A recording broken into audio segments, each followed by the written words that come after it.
历史长河时而 Human history, like a river, will keep moving forward with moments of both calm waters and huge waves.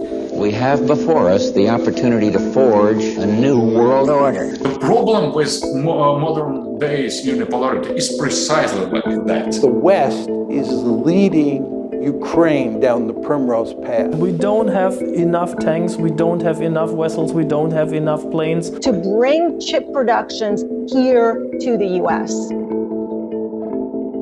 This is Multipolarity, charting the rise of the new multipolar world order. Coming up this week, a shock survey from the top science journal Nature has upended the university rankings table we've lived with all our lives. Goodbye MIT, so long Imperial.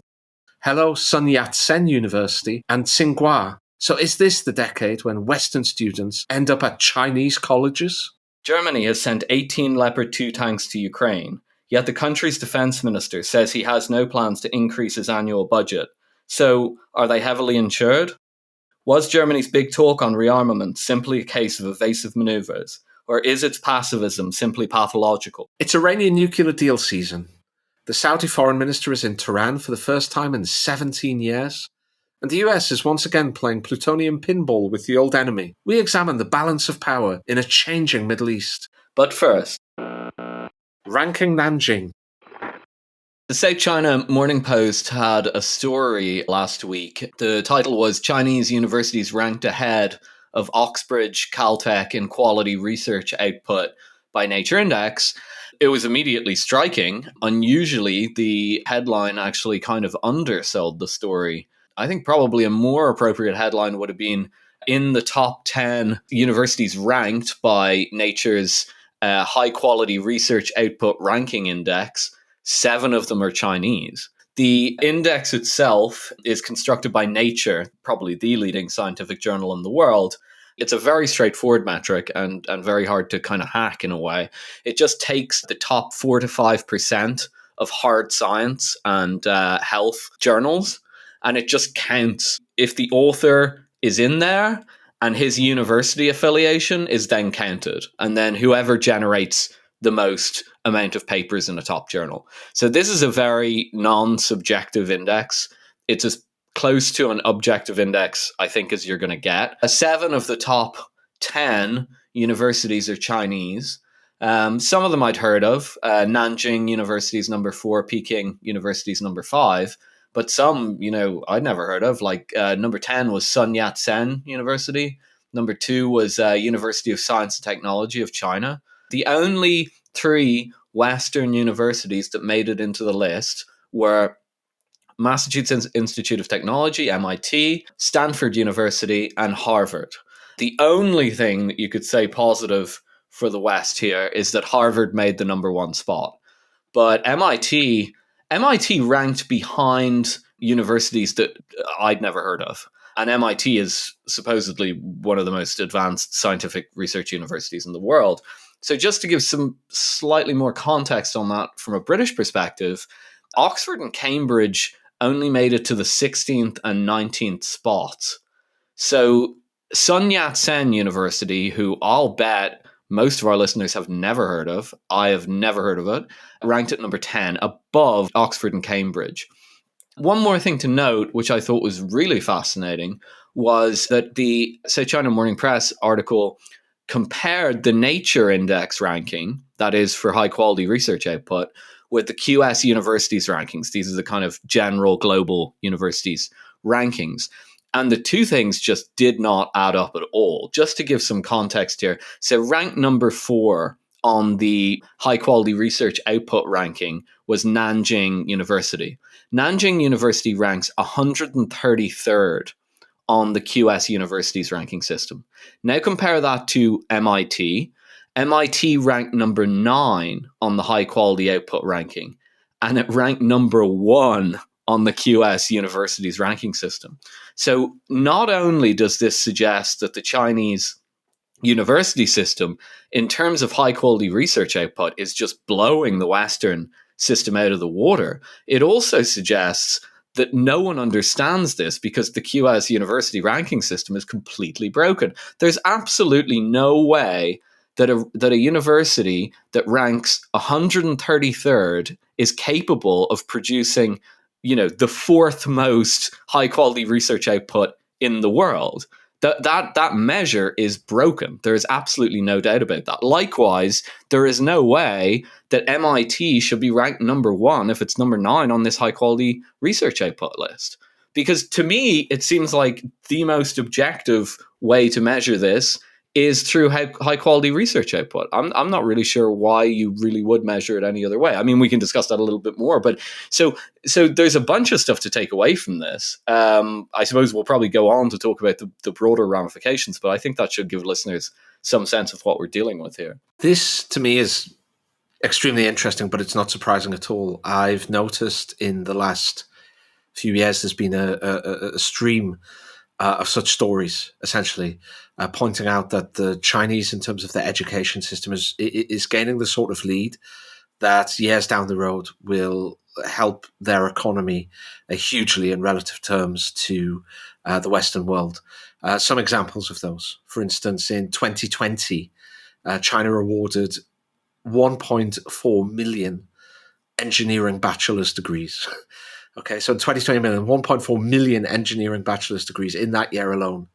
And that compares with a little under 200,000 in the United States. Okay, or essentially a seventh. Like in 2020, the US awarded a seventh of the number of engineering degrees as China. Now, in recent years, the Chinese have also been increasing the amount of PhD level education that they're doing. And I saw research last year that showed that by 2025, the Chinese are likely to produce more than 77,000 STEM, which is science, technology, engineering, and mathematics, STEM PhD graduates per year, compared with only 40,000 within the US. So again, PhDs were always an area that the US excelled in, but now, within a couple of years, the Chinese are expected to be almost double the US number in overall terms. And we're also seeing other things as well within US universities. For instance, in 2017, the US university system gained about 4,300 published scientific research academics. Okay. A couple of years ago, though, so in just 5 years, that trend had reversed. China had gained 2,408 published science research academics. So you can see in terms of, the number of bachelor degrees that China's offering, 7 times more bachelor degree graduates in engineering than the US. Now, in terms of even PhD level engineering or STEM degrees, China is soon going to be double the US. In terms of published researchers in science, China is now gaining those kind of academics, whereas in the past it was losing them. I mean, all of these kind of metrics suggest that the sort of results that you've outlined, that it might be fascinating to think, hang on, how did this happen? Well, we've seen for years how it's happening, essentially. And this, I think, is interesting because it's one of those data points that confirms a trend, that helps you say, yes, this is truly a trend and it is truly having an effect. Because we've seen a lot of these data points, as I've said, and people should be aware of this. One of the things I think that might be worth discussing is a kind of I think maybe you might call it a narrative or even a narrative mythology that's been going around for a number of years now. I think this kind of helps clarify to what extent this mythology is true. I refer, of course, to the idea that the Chinese are effectively sending their students to the West and then kind of like stealing our secrets in a way. And the kind of underlying assumption of that narrative is that the Chinese can't really create anything themselves, which is kind of racist. I've been skeptical of that for a while, but I think this really solidifies this. I read quite a lot of econometric studies, which are pretty similar to scientific studies. I mean, the methodologies tend to be very similar and so on. And to come up with a really good study and then get it published in a top journal is hard. You don't only need technical skills, but you need to be able to be original enough. And a lot of the time stuff has been done before. It's quite difficult to be original. I mean, a lot of people would only kind of get, one or two papers published in one of these journals maybe in their lifetime. It takes a lot of originality. So if the Chinese are getting published in these top journals, we can definitely at the very least say that if they were stealing the secrets in the past, they're not anymore. They clearly have people who are capable of generating original research, and apparently generating more original research than we are. I guess the broader discussion about that is, what does it really mean to steal the secrets, in a sense? I mean, it's very understandable if there was some sort of corporate espionage going on where you place people in a firm to figure out what the firm's doing and copy their patented technology or something like that. But it's a lot less clear to me what stealing of ideas means in the scientific sphere. I mean, science is open. It's kind of an open discipline. You can read whatever you want, and you can try and have a go at your own studies if you're technically capable of it, if you want.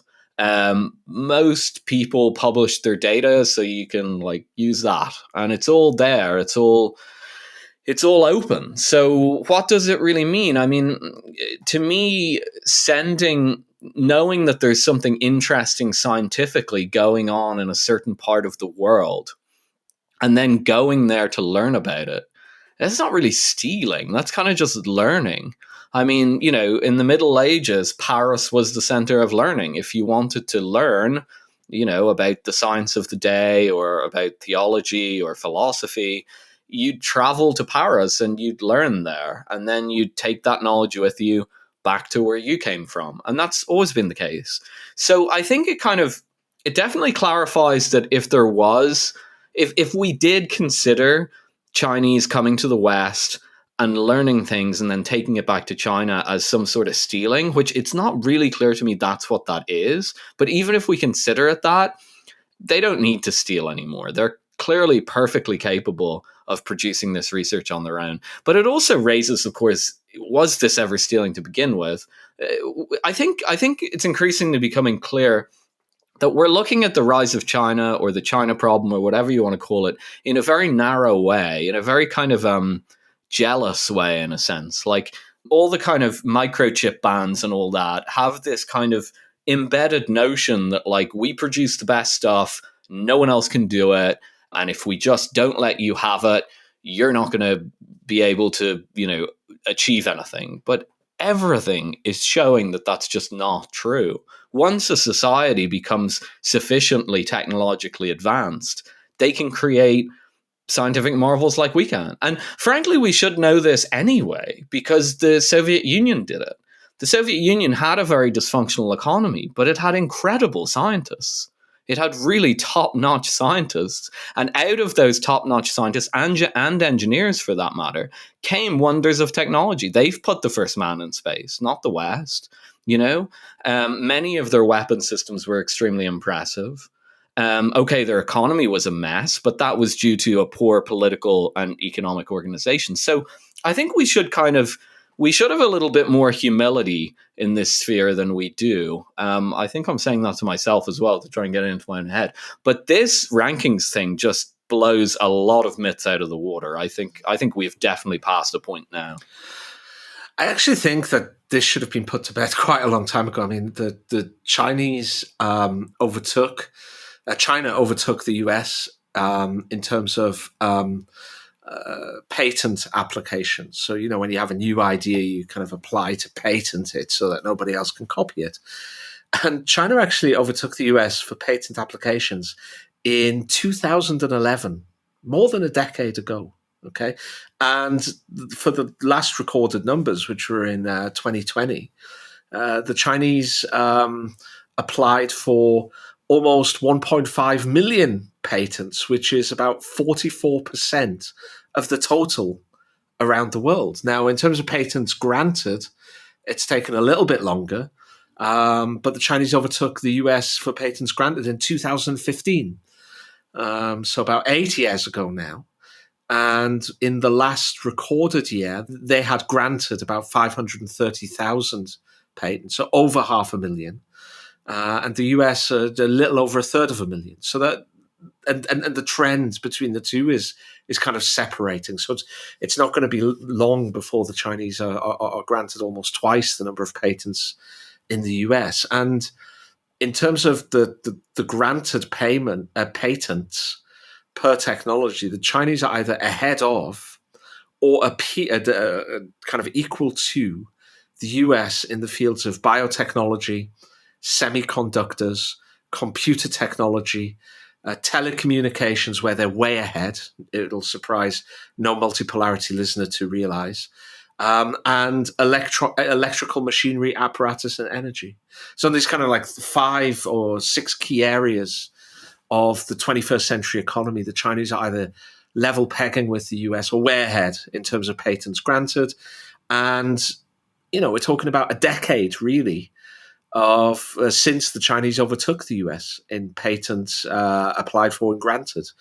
So I don't think it should come as a surprise to anybody. And this ties into when you listen to people or so-called experts talk about the Chinese economy, it feels that they're kind of like 20 years out of date, that all of their advances are won by industrial espionage, that it's really a kind of a low-wage economy pumping out, like cheap goods for Walmart and Amazon and, British pound shops and that sort of thing. And that really it's an economy that is entire, but that, that's not true at all anymore. It's got a highly effective education system. It's producing a large number of STEM graduates. 7 times more than the US. It's producing almost double the number of PhD graduate engineering and STEM graduates than the US. It's ahead of the US in a whole range of kind of bleeding edge technologies that look set to dominate the 21st century. It's even getting more scientists flowing into its university system. I think people really ought to update their views on the Chinese economy. They are moving up the supply chain. And the way I see this, Philip, the quality of Chinese universities, the number of published scientists that they have working in them, the number of patents they're applying for, the number of STEM graduates and science graduates and PhDs that they're producing every year. What these are is their leading indicators. So they're indicators of economic outperformance in the future. It's going to take a while before the people who graduate from these universities filter into the economy and then matriculate up to the higher ends. This is going to take time, but education is one of the prime long-term leading indicators of the success of an economy. It seems clear to me increasingly that the Chinese are just winning this battle. They're just winning. Let's say something about quality, because there's another statistic here that highlights, I think, just that issue. If we look at the percentage of people aged 25 to 34 that have a third level education, in China it's about 27%. If we look at that number in the United Kingdom, it's 49%, and in the United States, 46%. So China are doing more with less. Less of their population are going to university than we're seeing in the West, but they're producing all the things that we've talked about, whether it be on the ranking systems, the patents, anything else. They're producing more with less graduates, at least per capita. So, I mean, what do you say about this? I guess it kind of gets to the point that, people have been discussing it for a few years now. The university systems in the West have gone downhill a great deal. It's not really much of a secret. I was quite cruel on Twitter, and I said that, a good portion of the university was a nonsense factory. A lot of people who were clearly very invested in the university, and I knew that because their bylines had stuff like post-feminist in it. A lot of these people got very upset with me, but I think this kind of speaks to the issue here, that the Western universities are tilting toward things that, whether they're useful or not, I guess is debatable, or whether they're interesting or not may be debatable, but they're not very useful. It's funny, I think there's kind of an irony here. We'd usually associate it with a communist country to look at quantity over quality, and the democratic capitalist countries to look at quality over quantity. But no, it's China that's looking at quantity over quality, or quality over quantity. We're looking at quantity. We still have this bizarre mindset that if we just send everyone to university, and it doesn't matter what degree they get, the old joke is, if they get an underwater basket weaving degree or a feminist dance theory degree, that, that's somehow progressing our society. But actually, it's sucking up resources in our society. It's putting a debt on the back of young people. A lot of these people aren't getting jobs with these, frankly, kind of pointless degrees. And at the same time, like, even if you could make the case that, well, look, it is a bit of a waste of money at a micro level, because if you go and you get one of these degrees, it's a waste. But at least it's building these amazing big universities that are producing serious stuff. Well, they are producing serious stuff, sure. There is still good research going on in the West, but there's more of it going on in China. So it's clear that the problem here isn't a quantitative problem. It's a problem of quality. The Western university systems are measurably losing quality. Well, I don't want to get too much into the whole culture war stuff, but you do read, articles in the press about, Californian or Washington State or Oregon schools looking to change the mathematics curriculum because they view it as discriminatory, right? Like, decolonize maths is a big thing. You had the University of Leicester recently as well, got rid of its theoretical mathematics faculty. Leicester is a city in the Midlands of the United Kingdom. It's got a decent-sized university. Just chopped its theoretical mathematics university. They still have, a gender studies faculty, of course, and very heavily invest in the social sciences. But as I say, I mean, my big takeaway from all of this is it's interesting of itself, it's important of itself, but what's really important about all of these data points, whether it be the quality of universities, the number of graduates, the number of patents, all of these things are leading indicators. And it goes back to our special episode about Peter Zeihan, who is perhaps the most prominent figure in the public sphere, who takes a very bearish outlook on Chinese prospects, or the prospects of China and its economy, for various reasons. Listeners can go back a couple of episodes and listen to that again if they want. But my point is that if you look at the leading indicators within China, there's a great many that point to a continuation or even an acceleration of their trend, their journey up the manufacturing value chain. So where, 20 years ago, there really were a low-wage economy where, they would pump out a lot of very cheap stuff and they would gain market share based on margin because their workforce was cheap, essentially. These days, they're much higher up the value chain. You see them producing things like electric cars that outmatch Tesla. You see Huawei start to dominate the mobile phone market and dominate in cutting-edge telecommunications like 5G. And all of these things look set to continue because they're only getting better at doing science research. They're only getting better at producing STEM graduates. They're only getting better at patenting new ideas for taking this research and taking the knowledge of their STEM graduates and making it real for the manufacturing sector. So I think that's what's important to read into this. Bundeswehr Backdown. German government has finally unveiled its national security strategy, which I believe is the first time that it's done that since the Cold War. Now, I think we should give a little bit of background on this. As people know, after the Cold War ended and Germany reunified, it really focused its foreign policy on soft power, on diplomacy. It was very anti-war. It did not get involved, for instance, in the Iraq War in 2003. It's been very reluctant to send its soldiers and troops abroad. This is, of course, a result of the horrors of Nazi Germany and the Second World War and the Holocaust, and a certain degree of national shame and reflection on that.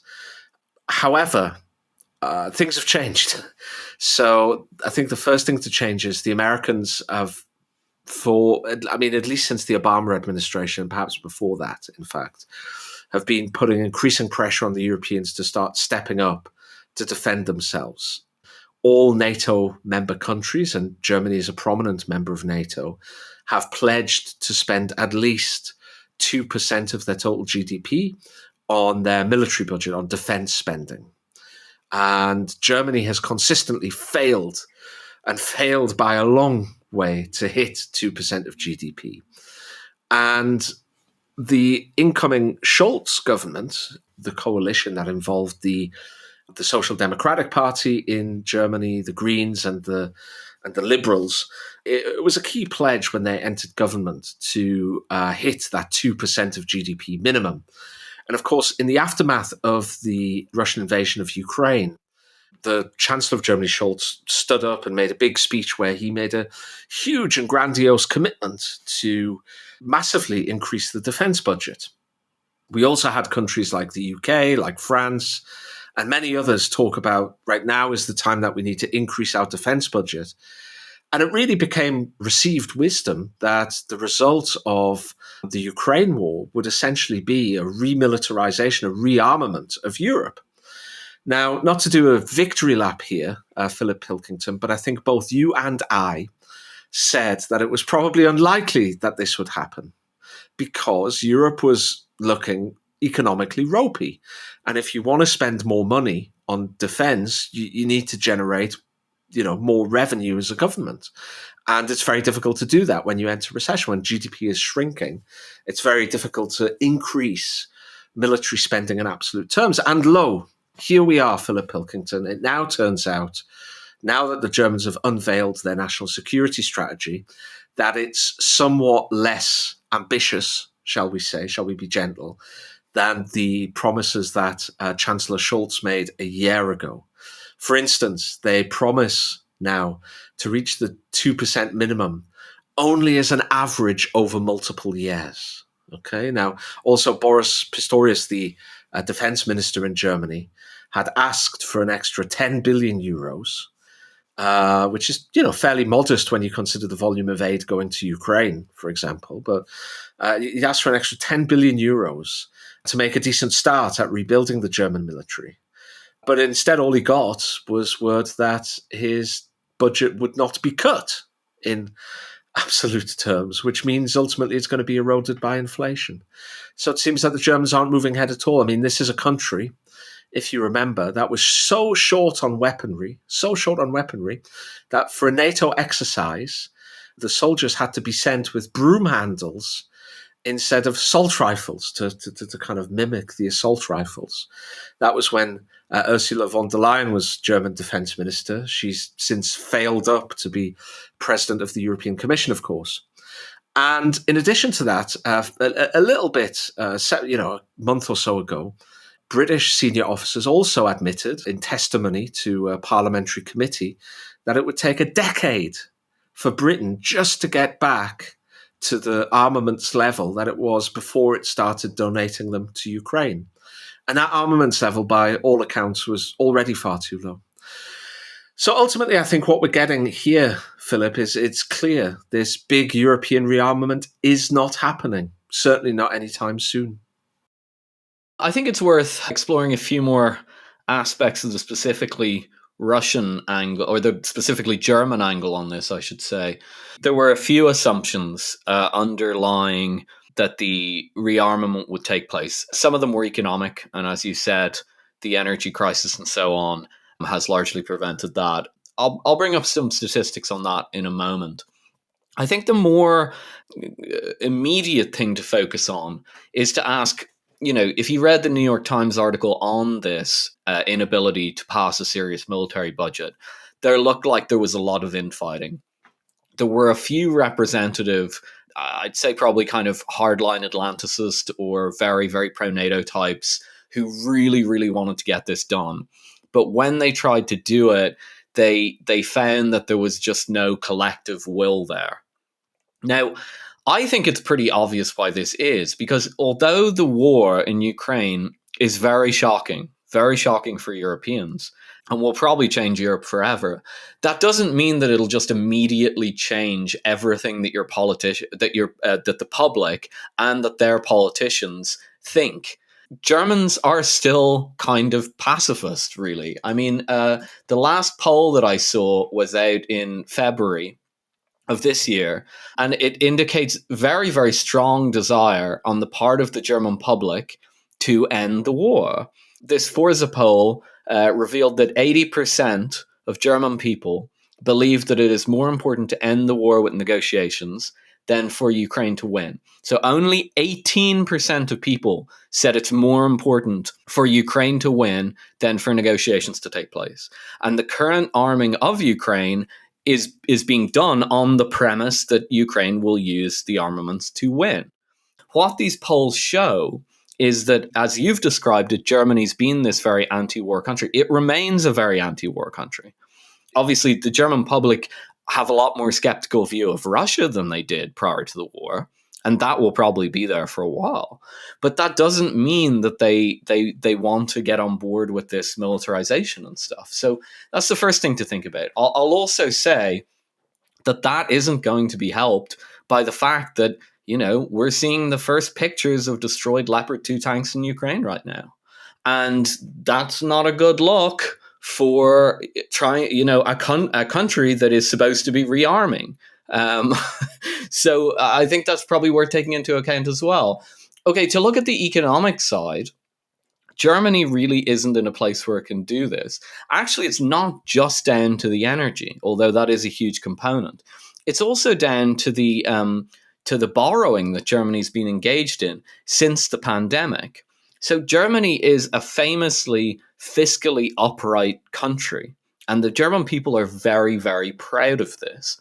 But since the pandemic, the German government has been running government deficits, budget deficits. Now, in countries like Britain or America, or even many European countries, having a government deficit, a budget deficit, is the norm. It is not in Germany. And a lot of German politics revolves around each side accusing the other of mismanaging the budget. Huge component of German politics. And in fact, this component of German politics largely explains why the Euro crisis in 2011 to 2015, or whenever you want to say that it ends, why that played out, because the Germans were projecting this budget balancing tendency that they engaged in on the rest of Europe. Well, since the pandemic, they've run quite big government deficits. So in the pandemic year 2020, they ran minus 3.4 or 4.3% of GDP, which was very big for Germany. Now that started to come down in 2021 and 2022, but the war has changed that. Germany expects a deficit again of 4.3% of GDP in 2023. So what the war has done is it's blown the deficit back out to where it was during the pandemic. And that's not a good look in Germany. Now, whether that it causes economic problems or anything, no, not really. But it's a huge, huge problem politically.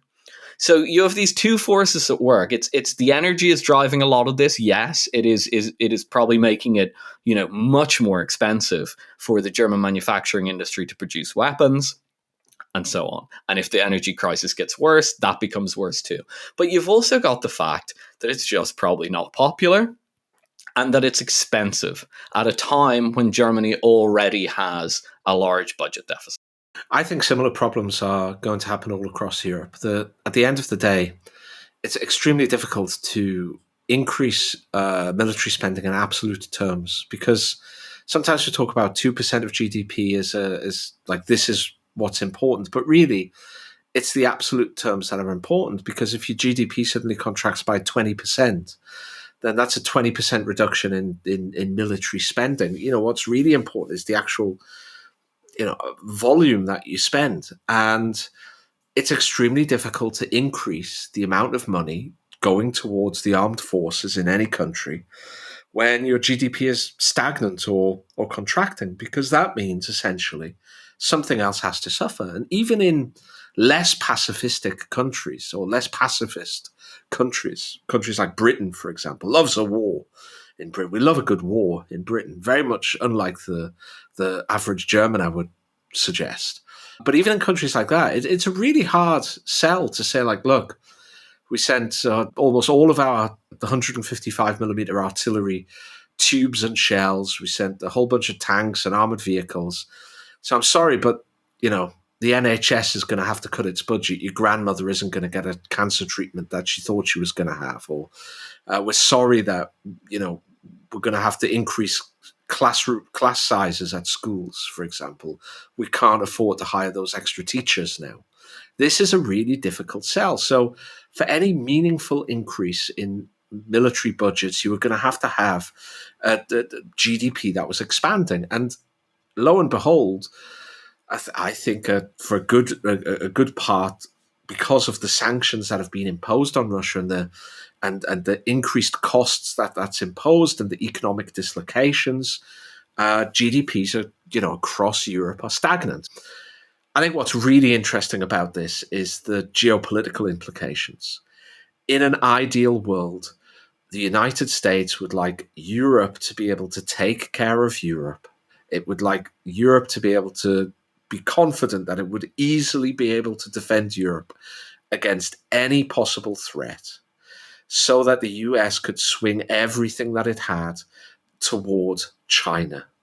And presidents since Obama, who first came up with a pivot to Asia, and certainly Donald Trump, who said things in, how shall we say, more forthright terms, US presidents have wanted to do that.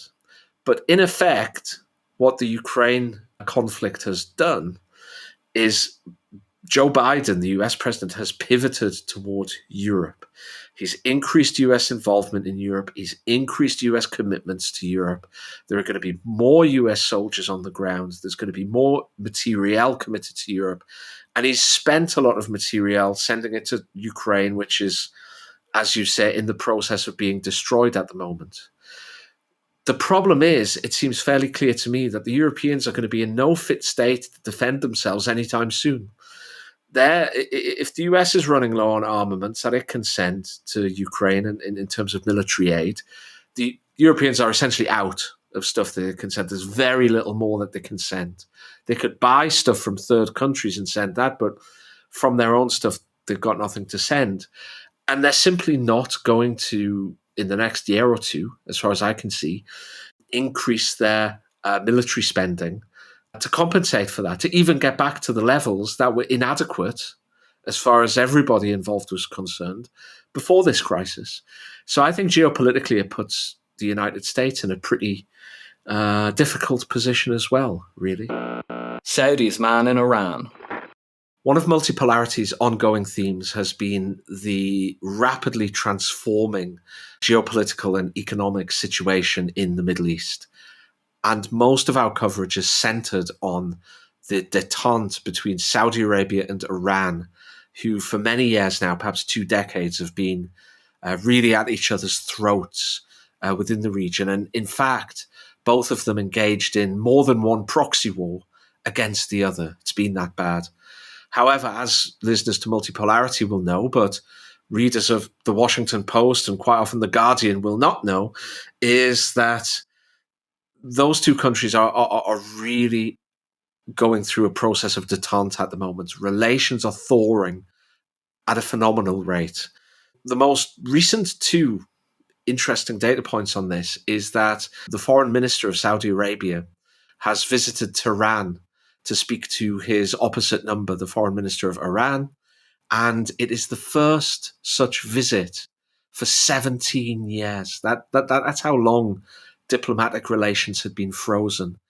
And I think given that the Saudi consular services and embassies are reopening in Iran at the moment, this is the kind of the final, the cherry on the cake, if you like, in terms of relations between Saudi Arabia and Iran restarting. And it really shows how much progress is being made. What I found very interesting about this is it came at the same week that information had leaked to the New York Times that the Americans have been quietly trying to reopen negotiations on the Iran nuclear agreement. Now, for a bit of background information on that, during the Obama administration, the US and Iran agreed an agreement essentially whereby Iran would pledge not to move closer toward gaining nuclear weapons, mainly by pledging to not enrich uranium. And the US in return would kind of loosen off on sanctions and bring Iranian oil back into the market, and a range of other quid pro quo agreements. Trump, however, and the Republican Party in America in general thought that that was an awful deal. It was a nightmare that Iran was cheating. So one of the first things that Trump did is he repudiated that agreement, slapped the sanctions back on, and in return, the Iranians started enriching uranium again. It was, of course, one of Joe Biden's prime commitments when he was running to be president, that he would renegotiate this deal and get it back up and running. Of course, the European powers were absolutely against the Trump decision to pull out of the Iran nuclear agreement. They even explored ways by which they could take it on, and that even involved them looking into an alternative to the SWIFT interbanking system, because the way that the US imposes sanctions on Iran is through their kind of Python grip on the international financial system. And the Europeans even looked at a way around that. So keen were they to keep that nuclear agreement. But since Biden's come in, he's been able to make no progress whatsoever on that nuclear agreement. They failed completely to do that. And in the intervening time, as we've discussed, the Iranians have reached a détente with the Saudi Arabians, the Saudis and the Syrians. Turkey, Iran, and Saudi Arabia and Syria are now talking about normalizing multilateral relations between them, and Moscow is trying to broker this. So things have really changed rapidly. The US position now in the Middle East is far weaker, and it seems that what they're trying to do is they're trying to come up with some kind of not quite a full agreement, but a kind of understanding, basically. And the details that the New York Times have is that Iran would agree not to enrich uranium beyond 60%. Of course, 90% is what's needed for weapons-grade uranium. And in agreement, the US would agree not to seize Iranian oil tankers. They would agree not to impose further sanctions, but they wouldn't agree to relinquish sanctions. And it might also involve unfreezing certain Iranian assets. For instance, just recently, the Americans agreed to allow Iraq to pay Iran $2.8 billion worth of energy debt, and the Iranians apparently have their eyes on about $7 billion worth of energy debt that they're owed from South Korea. So this is the general outline of the deal we're talking about. But as I say, things have moved on. Iran is working increasingly with China, with Saudi Arabia, with Russia, with India, of course. They're working on new payment systems, new logistic systems. The Iranian economy is now suddenly open through the Russian route as well. So the US position has really weakened. And of course, now we're looking at something that is nowhere near as comprehensive as the previous deal. And I guess it shows essentially the direction of travel within the Middle East. The elephant in the room here is, of course, Israel. Israel was also very opposed to the nuclear deal.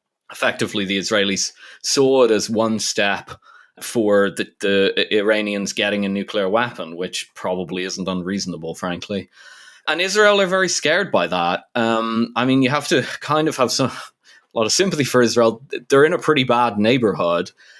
Countries like Iran have expressed a desire in the past, to Israel shouldn't exist as a country, which is kind of a not great thing to have on your border. Israel's also, of course, actually experienced wars, the Yom Kippur War in 1973, I want to say, which the Israelis won handily against the Egyptians and a few other powers. But it's still it's a very tense kind of situation. I think Israel they don't really want to go back to that place where they were in the 60s and 70s of having to think about fighting wars. And if Iran obviously had a nuclear weapon, that would massively decrease the amount of things that Israel can do in the region to protect its security. So I think it's really interesting to kind of think through. I'm not going to give a clear answer here because it's actually one of those points in foreign relations right now, which seems to me very much so up in the air. Prior to the current machinations with Saudi Arabia and Iran and so on, the Saudis and the Israelis were getting very close, and I think that the basic idea there was to counterbalance Iran, which is an enormous country really, with Israel and Saudi kind of being, if not allies, some sort of like working partners or something like that. I haven't seen any evidence that the Saudi and the Israeli relationship has gone downhill in any way. There haven't been those tensions that you've seen with America. But I think you can infer from their outreach to Iran that is going to massively complicate the relationship between Israel and Saudi Arabia. So I don't really know what else to kind of say about that whole thing. Israel's a real pivotal country. It's a real pivotal turning point in the Middle East, in a sense in the world.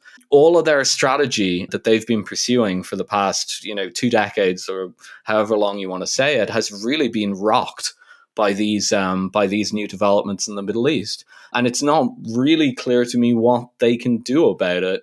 It's actually very hard. Usually, I think on the show, we try and kind of imagine what the logical step is to take, and often that is taken because the world kind of just sometimes kind of shakes out that way. But with Israel, I don't know. I don't really know what they are supposed to do with this current situation. It's a really interesting problem, but I'd say it's a problem that we're going to be hearing about more of in the next few years as Israel tries to work out a viable strategy for this situation.